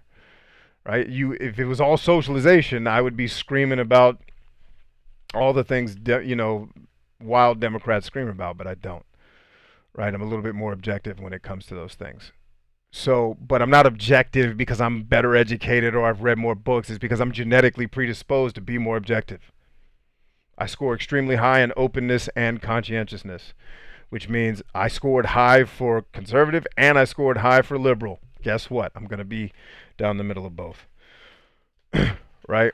So you're going to understand your genetic predisposition. Then your values are driven from your genetic predisposition. Then those values give rise to the things that motivate you and the things that drive you. You have to be able to figure out what those are. I'll show you what they are. There's basically 4 of them, and I show you how to order them. Right? Then you got to understand what you're actually good at. And I give you a tool in that course to tell you what you're actually good at and how to discover it, because a lot of people don't know. And then I show you passion is what results. The 5th pillar of self-awareness is passion. The problem with a lot of gurus and internet wannabe coaches, they're like, you just got to find your passion. They don't give you a roadmap to find it. They think you're just going to wake up one day and know what your passion is. You're not. And you may make some mistakes along the way. I'm going to do another live stream here in the not too distant future where I talk about, because I already talked about this on my podcast, what do you do when your dreams fail? Then what? I was really passionate about 2 dreams in my life that I utterly failed at. Well, one I kind of didn't fail. I walked away from. The other one I failed because I was a coward. Go back to my I am a hero, I am a coward, I am a tyrant discussion. Right? So what do I do now? The things I thought I was passionate about, I failed. Does that mean life's over and I just need to curl up in a ball and wait for death? No. It means I lacked self-awareness, and the things I thought were my passions actually weren't. They manifested themselves as what's called shadow careers, another thing I coach about in my coaching program, because I didn't really know myself, right? And your passion is born out of a lifelong journey of pursuing those 4 other pillars and understanding them. Then you get to know your passion. And there's going to be some experimentation. You're not just going to wake up. Some people are blessed. They wake up like, I'm sure Jesus was like, I'm the son of God. Let's do this hop on the cross thing, get everybody saved. Let's get up out of here. I'm sure he understood that from childhood. But he's one dude out of several billion. Right? Don't try to base your life on outliers. Base your life on what's more likely to happen, which is you're going to be just like the rest of us morons that are not Jesus. Okay? So a lot of you don't know your passion because you don't know how to find it. You just have gurus telling you got to find your passion, but they don't know how to tell you to find it because half the time they don't know what their dang passion is. They're just making a lot of money to tell you shit. Right? And I know that. I'm not judging them. I was that person. I just told you in my story, I made a lot of money doing things I had ethical. Now, it wasn't in my business. My business has been all ethical. But I have done things where I'm like, this ain't cool.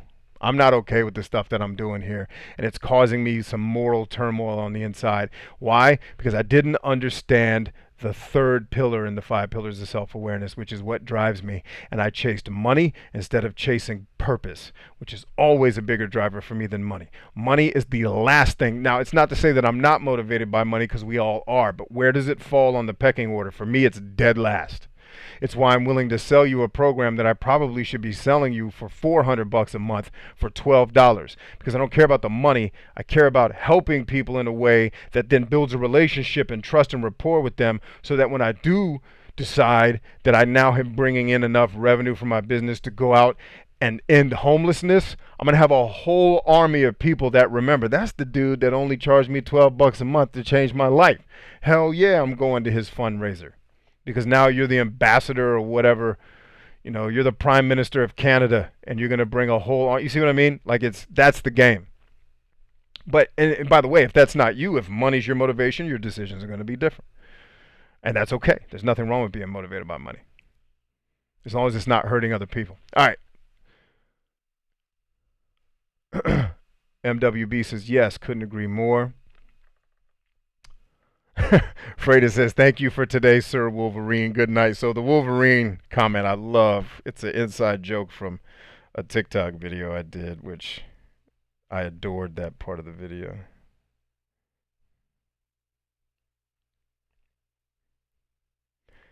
All right, yeah, I can see the way I shot this video. People are kind of misunderstanding what I was saying, which is okay. That is not the end of the world. I'll explain it in better detail down the road. Because, yeah, it's on me. The way I communicated this, I could have done a better job. I was in a rush. I thought that was my niece. Like, wait a minute, is my niece following me on TikTok? I didn't know she was on TikTok. Okay, so what questions do you guys have for me? I'm done rapping. Make sure you guys click on those links I told you about in the video description so you can get access to the courses. Even if you don't purchase my course, just go ahead and fill it out so that you can be in the system. In case you decide to do it later, you'll at least be in the system, and you will have, it gives you instructions on how to join, and we do it personally. You're going to deal with me directly. It's not some of it's automated. Like when you sign up, you're going to get an email from me explaining everything and then telling you what the next step is. Once you take that next step, it's going to be you and I actually having an email conversation with me. It's not automated. It's not my assistant doing it. It's me. And during the beta, I want to personally talk to every customer because I think that's how you build trust and rapport. It's not efficient. Nope, not efficient. I can make a lot more money automating it. I have made a lot more money in the past automating processes like that, but I decided to do it differently because your trust is way more important to me than your money. Oh, this is cool, man. I've had some young people kind of catch on to my TikTok stuff now, and they've all been really pleasant. Good kids, man. Somebody yelled at me, go back to YouTube. uh, People be angry, dude. Josh Quinn says, I took the Dark Triad test, but it's taking a while to get my results. Okay, it'll come up.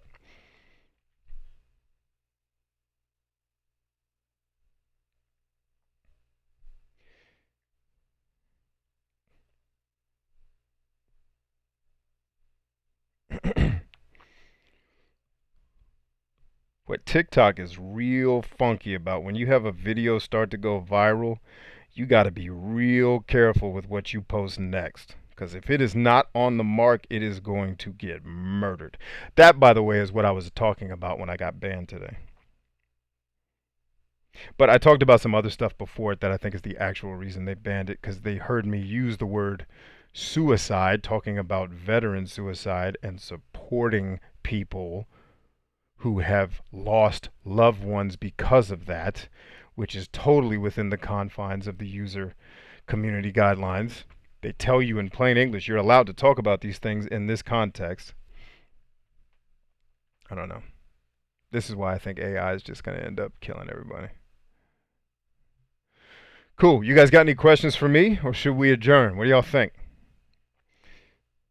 Let me know. If you got questions, get them in now, because if you don't, I'm going to bed. I need water. I'm sweating like hell because being under these lights makes me sweat like I'm on a dang movie set. I didn't mean for that to rhyme, but it did. Dag nabbit.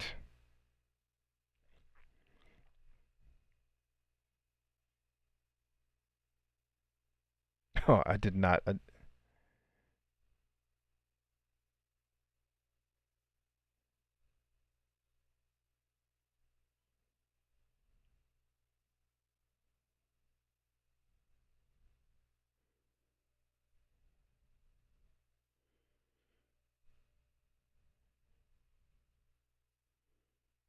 Sometimes I feel like I shouldn't have to explain this to people, but people are so simple-minded sometimes.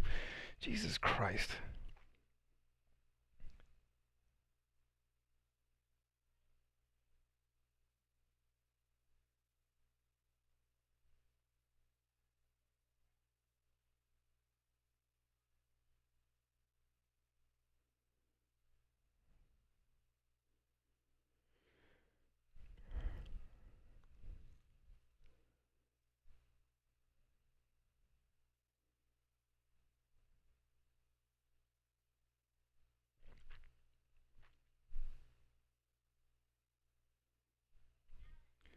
All right, let's see what we got here.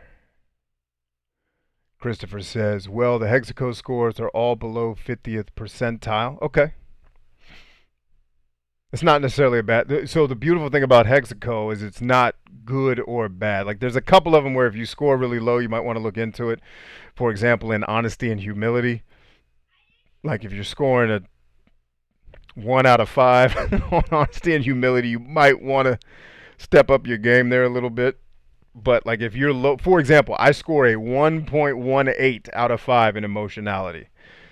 Uh, at first glance, that would look like a good thing. Oh, he doesn't struggle with neuroticism and anxiety and all these other issues. It's like, yeah, but he also has no sentimentality, which makes him come across as cold to people who are more feelings driven in their decision making. When they're making decisions based on people and I'm making decisions based on outcomes, you can see that conflict between my wife and I all the time.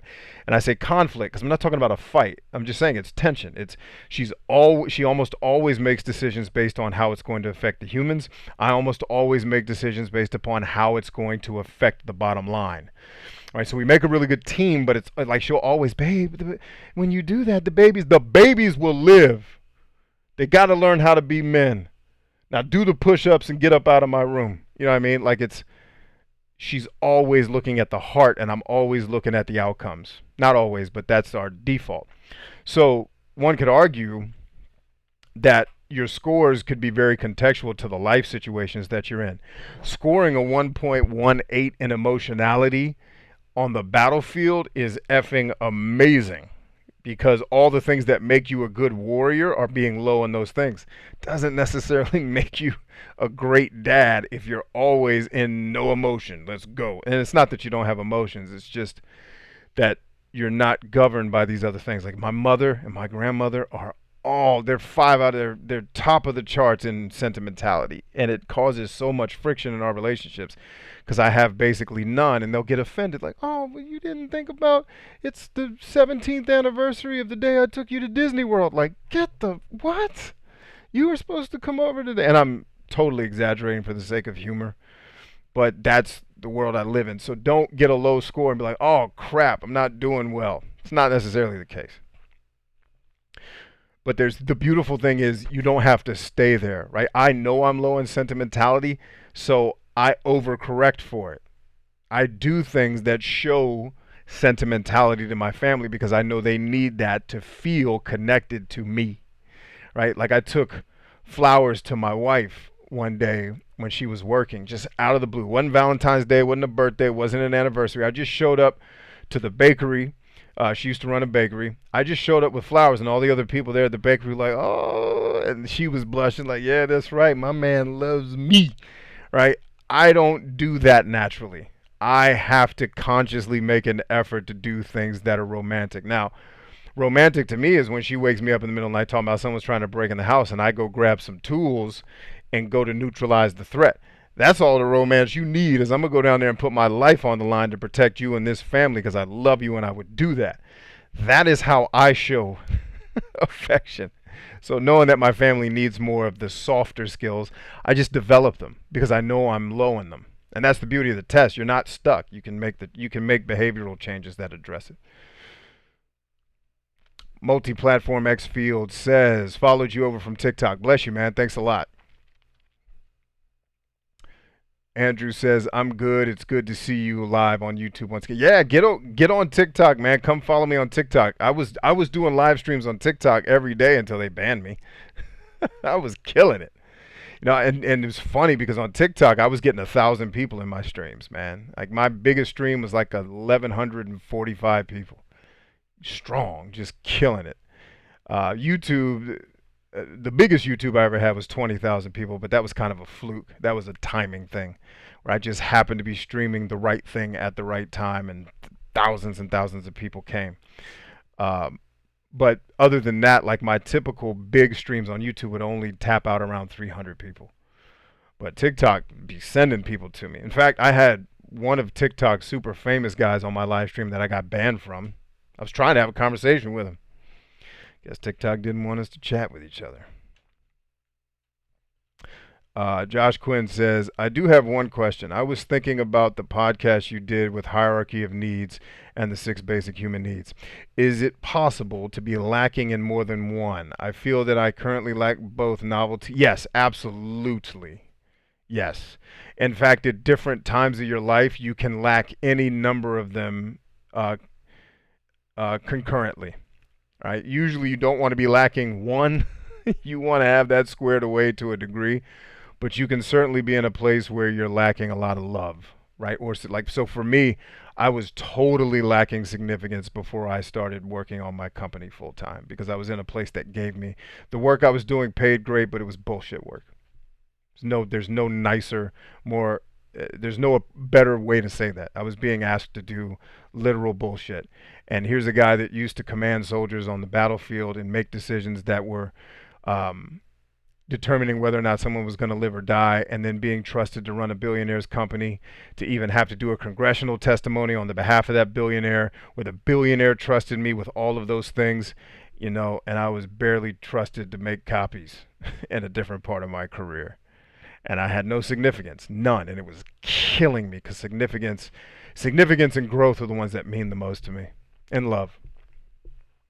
I know how. I lived in a mud hut, so I know how to live without resources. But it's not. It's better to live with resources. Trust me. But that doesn't freak me out as much as not having significance, growth, significance, contribution, and love are my big ones.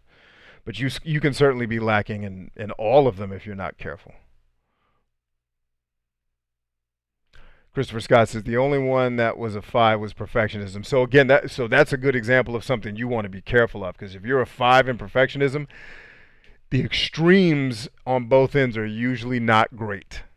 Because perfectionism means you probably also scored relatively high in anxiety under emotionality, because perfectionism is usually driven by fear. And it's fear of rejection that often manifests as fear of failure. So you just want to be careful with that. April Ray says, I'm not sentimental much either. I got my dark triad results. Cool. I follow you on TikTok and then saw the video. Awesome. Thanks, man. Jeremy Ritchie says, Billy Bang. Oh, Billy Bang Timbuktu. What up, G? Good to see you, man. Christian Jackson says, have a blessed night, Mr. Chambers. I told you about that Mr. Chambers stuff. Call me B. It's good to see you, Christian, man. God bless you, brother. How do you take the dark triad test? Google dark triad test and it'll come up, and then you'll take it and you'll be amazing. All right, what other questions y'all got for me? And how many of you already clicked on the Good Life Playbook? You need that in your life, I promise you. All right, let's see. I subscribed to April, so I'm going to be able to listen to the first chapter of her book before I buy it. April, I want an autograph copy. How do I get that? Do you autograph copies on Amazon? Because when you get famous, I'm totally name dropping you. Like, she was on my live stream back in 2020.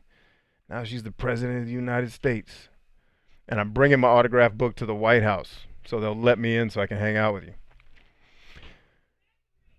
Josh Quinn says, I see. Also, I took the Dark Triad test on another website since it was taking so long. It looks that I score the highest on narcissism. Most people should. That's the one that's okay to score. You don't want to score high, but usually that's the one we're going to have the most of.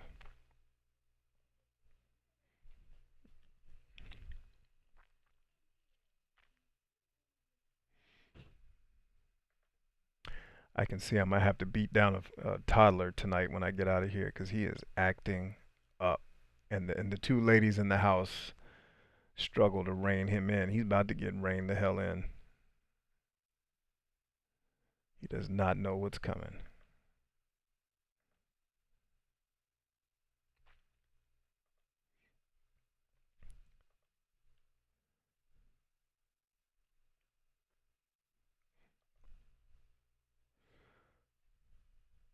Okay, no other questions? I would say going once. I know YouTube more than TikTok is way behind what I'm saying. YouTube's like 15 or 30 seconds behind. TikTok is like half a step behind where you are.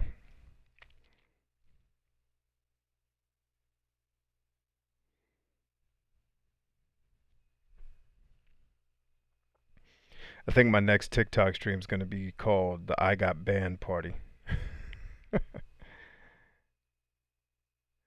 Yeah, I need to do a better job of communicating what I was trying to say here. This is my fault.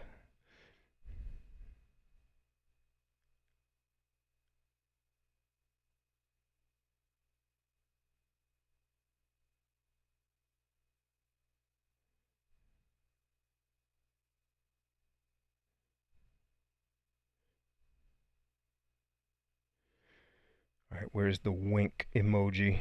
There it is. Score was 46 on NARS. So I would tell you that that's higher than you probably want it to be. And there's no rule that says you can't be that high. I usually tell people work on getting under 30% narcissism. That's that's gonna put you in a hell, because if you're 46% on narcissism, and I don't know where you took the test, so be careful with that too. 46 is not, it's certainly not the highest I've ever seen. There was one lady that took the test, and I got her results, and she's like, "So how did I do?" And I was like, "Woo, you are Hitler." Like, no. I was like, "Oh, well, you're just taking it stride." I didn't know what to say to her, because I'm like, this woman's murdered people. There's no way she hasn't at least stabbed somebody. And narcissism is not what's going to make you stab. If you're off the charts on psychopathy, I can usually predict that you have harmed people. Um, but yeah, I'd say 46% is higher than you're going to want it to be ultimately happy and successful. So you're going to want to do some practical behavioral adjustments. Like, just the fact that you've become aware of it's going to be very helpful. You could say, okay, where am I being more narcissistic than I should be in a given situation? Where am I not taking responsibility where I should be taking responsibility? Where am I expecting treatment from other people that that I shouldn't necessarily? When am I expecting special treatment from other people where it's not necessarily warranted or deserved? Like, those are things you just want to be aware of. Like, where my narcissism comes up is when someone cuts me off in traffic. I'm like, Slim, I like, part of me is like, I deserve not to be treated like this, but then it's, yeah, but I also, and that's not false. I do deserve not to be put in a life-threatening situation because you are impatient about getting your coffee from Starbucks. But at the same time, it's like I should also accept that I live in a world of shitty people, or people that are having a shitty go at life and they're just in their own bubble. And then deploying empathy so that I don't, basically, you don't want to become entitled. That's the kicker.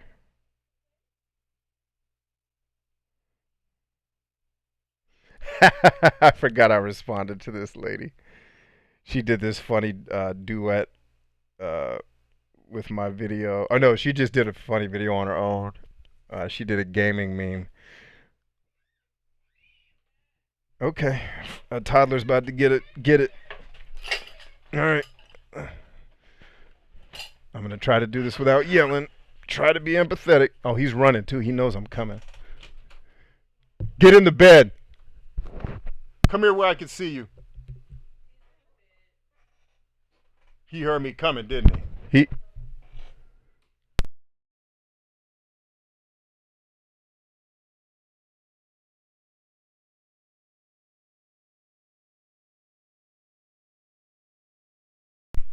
Yes, you. You come give me a hug. It's your brother that's about to get it.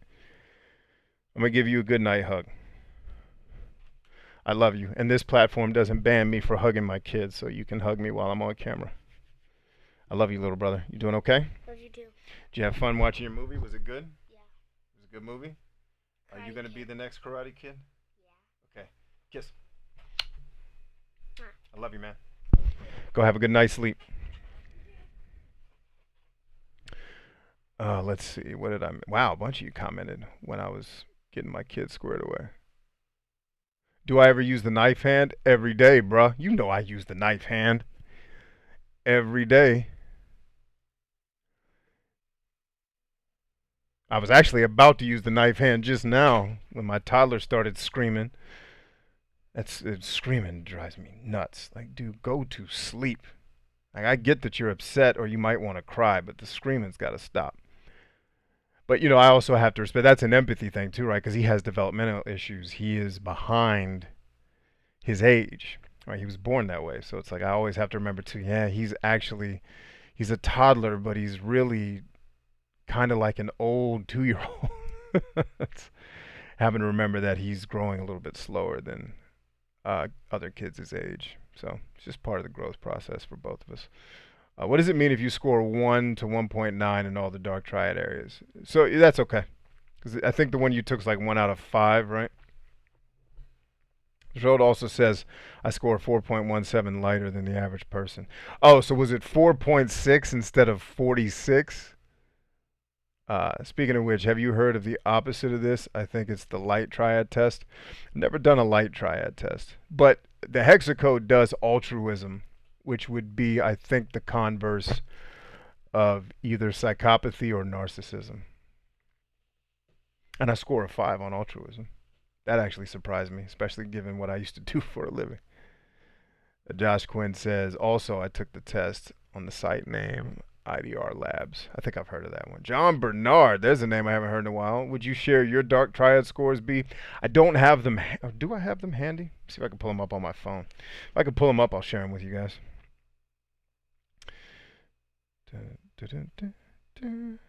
Where would I have them saved at? Oh, I know where it would be. If I have it, this is where it would be. Where is my strategy guide for my business?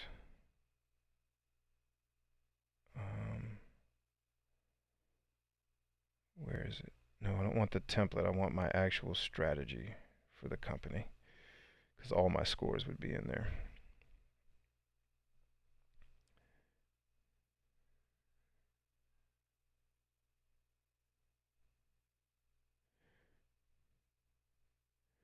Um, 0 in psychopathy.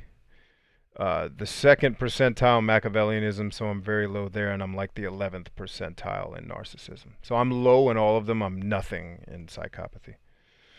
But like I said, my doctor was saying you probably scored too low. It's like you are the opposite of narcissism, which can go wrong too. Yeah, so if it's 40% in psychopathy, I would suggest to you that that may be a signal that, hey, maybe talk to a doc, see what's going on with you. I don't know if that's genetic or if it's socially driven, depending on what your life has been like. But if I had scored a 40 on psychopathy, that's something I definitely would have talked to my doctor about. How do I navigate Earth, knowing that I scored that?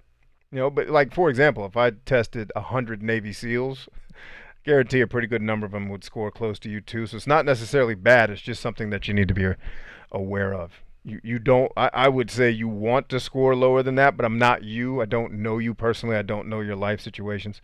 So that's something that you want to talk over with a professional. What I'm sharing with you here is just to make you aware of what's going on. So I wouldn't look at it as good or bad because you're you, right? That's a better question to ask a mental health professional. Be like, I scored this because then a mental health professional can walk through your life with you, like probably private things that you don't want to share on a live stream, right? And he or she can take you through your life experiences and help you understand how to channel that effectively. For a minute there, I thought you were going to lay into your video editor. No, my video editor is my oldest.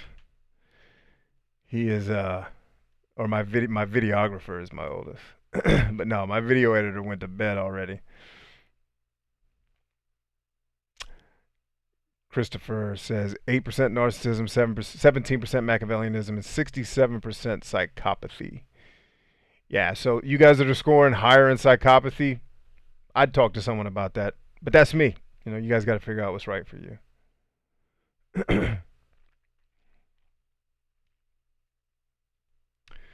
Jeremy Richards says, gonna go try that dark triad after this. All I got is 46 on narcissism and the 4.17 lighter between that. And I think you guys may be taking the test on a different site than what I use, so the numbers may be different. That's why I'm careful not to be like, oh, it's terrible. Let's see. John Bernard says, good to be back. Didn't follow the TikTok train, but thinking about I would. I've been telling I had somebody reach out to me on Twitter. In fact, I need to check and see if she saw my response. She's like, what can you tell me about TikTok to help me promote? I'm like, if you're trying to grow any other social media platform, you should be on TikTok posting at least one video every single effing day and then using every 10th video to promote your other stuff. Without question. Because here's what I said. So this lady reaches out to me. She says, can you, where is it? Uh, would love to hear your thoughts on leveraging TikTok or how to redirect a TikTok audience to other platforms where you create content. I responded to her, I think TikTok is the single best platform to use to direct traffic to other media outlets, especially you gamers who've struggled to get a audience on YouTube, which kind of dried up, and then Twitch is impossible to generate an audience with. TikTok can help with that. Um, I said in 3 months, I'm knocking on 100,000 followers and 4 million views. I used TikTok to double my podcast listeners, and I did one video today that at the time so far had put 10,000 new eyeballs on my YouTube channel. That number is almost up to 20,000 now. So 20,000 new people theoretically would have seen my YouTube channel today, and a percentage of them have already subscribed. I got more subscribers literally in the hour it took that video to get 10,000 views. That hour gave me more YouTube subscribers than I got in the last 3 months combined. So you do the math, man. John Bernard says, you stopped Twitch, so I have been missing out. Yeah, so I will get back on Twitch once I generate a big enough audience. Because I learned very quickly that there is no growth on Twitch. It's not happening. You got to come there with an already established audience.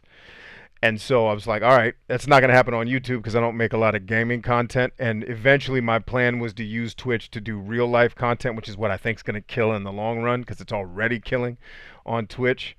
And I was like, okay, I'll just build an audience. And once I have the technical gear, like Gary Vee, to have 4 red cameras in my office, I'll just stream on all the platforms simultaneously. But trying to build a Twitch audience was a waste of effort. It was great to hang out with the 4 of you that would regularly come on my Twitch streams, but in terms of trying to build an audience, it's a waste of time. You got to build an audience somewhere else. So yeah, she did see my post and she said, amazing, thank you. Um, April Ray said 17% in Machiavellianism. Okay, that's manageable. You know, once someone starts to go above, for example, once someone starts to go above like 30% in Machiavellianism, if I'm coaching them, I'll ask them to the degree that you're comfortable talking to me. If not, definitely talk to a mental health professional. If I'm helping you build a business or build a, personal development, I can only make whatever you're trying to do as strong as you are. Let's talk about abuse. If you're over 30%, let's talk about it. Were you abused in any way? You do not have to go into any details that you don't want to share with me. If you're comfortable talking about it, let's hear it, because those are things we're going to have to deal with, even if it's just you saying yes and that's the end of the discussion. And I tell the person, okay, take that to a mental health professional and work on that separately, because that is going to become a problem. At 17%, maybe not so much, but at 30, I at least start asking the question. And there's no rule of thumb or book that taught me that. That's just from my experience. You know, my Machiavellianism is very low, and I was abused, so it doesn't always, the correlation doesn't always work, right? Like my doctors, when they started treating me, it's like, damn, dude, all the trauma you've been in, why are you not homeless? Like, just genetic resilience. All I can tell you is God made me strong on the inside for whatever reason. Let's see. Christopher Scott Sherlock says, I took it on IDR. Cool. John Bernard says, guilty is one of the four. Exactly. You know what I mean? Like, I loved hanging out with you guys. And it was just, I've, I wanted to bring more people to the hangouts, but it just wasn't happening. So it's like, all right, I got to put Twitch on hold. And right now, I don't even have a machine that can properly run Twitch the way like if I do Twitch now, which I actually planned to do Twitch last weekend, I just had other stuff come up. I'm just gonna have to stream from the consoles because my PC finally died. It was just like, dude, enough. You've had us since 2014. This motherboard is cheap. F you, we're gone. Christopher Sherlock says, I am homeless. All right, if you're homeless, are you at like in a co-op home type situation, like a halfway house? You don't have to tell me, but you're on the internet, so it's like, all right, I don't know that you're completely homeless, but yeah. John Bernard says Narc 17, Mach 19, Psych 15, total 16% lighter than average. Okay, cool.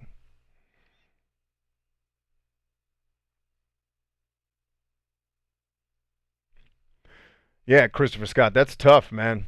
That is a tough place to be, brother. Do you have a plan for how to get out of that situation? Is anybody helping you?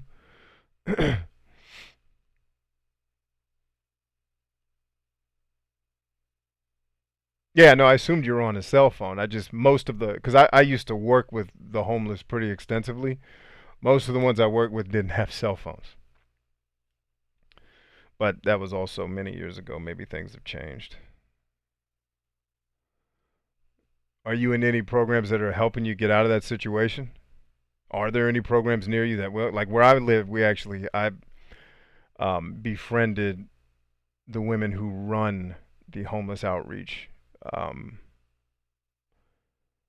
nonprofit in my area. Because even in the richest place in the world, you still have homeless children. Like, Jesus Christ, how does that happen in a place like this?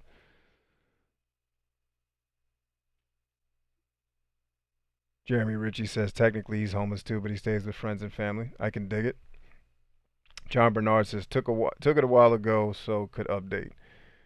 Iden Furrow says unrelated topic. What do you think of mental numbness, and how can you escape it? Well, you know, I would start.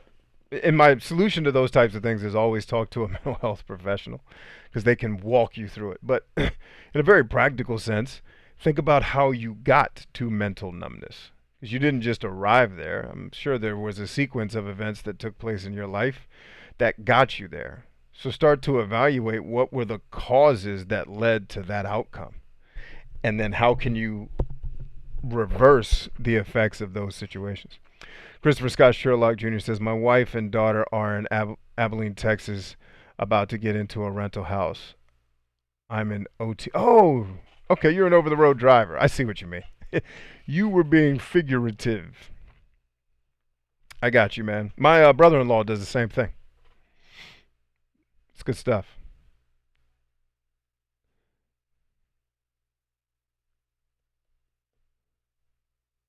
Cool. All right, listen, friends, I'm going to bed. It's a great session tonight. I'm glad to be back hanging out with you beautiful human beings here on YouTube. I think we'll keep this going. We'll figure out what we're going to do with TikTok. Uh, I'm not particularly pleased with getting banned, but it happens, man. This is part of the game. So we'll figure that out. Today is Thursday. I might be back tomorrow evening to hang with you wonderful people. I'll come up with the topic. The good news is those of you who are subscribed and then hitting the bell for notifications, you'll get a notification when I go live, which is great. TikTok hasn't figured that out yet. I should be unbanned by tomorrow night, so maybe I'll stream in both places to kind of cross the streams. And we'll figure that out. Let's see. Last minute question from Mr. Thinkworth. Do you think INFJs are too self-aware that at times cripples them to succeed? No. I don't think there's a such thing as being too self-aware. I think INFJs unfortunately, because they read a lot of blogs and don't read a lot of the science behind psychology, have been led to believe a lot of things about themselves that are not clinically or scientifically proven because they sound good. And that's what the Myers-Briggs test is best at, is making things sound good, because the test is very non-judgmental. That's why it's the most popular personality test. There's no judgment in it.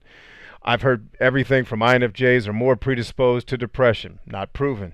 Not on any website that interviewed more than 20 people, right?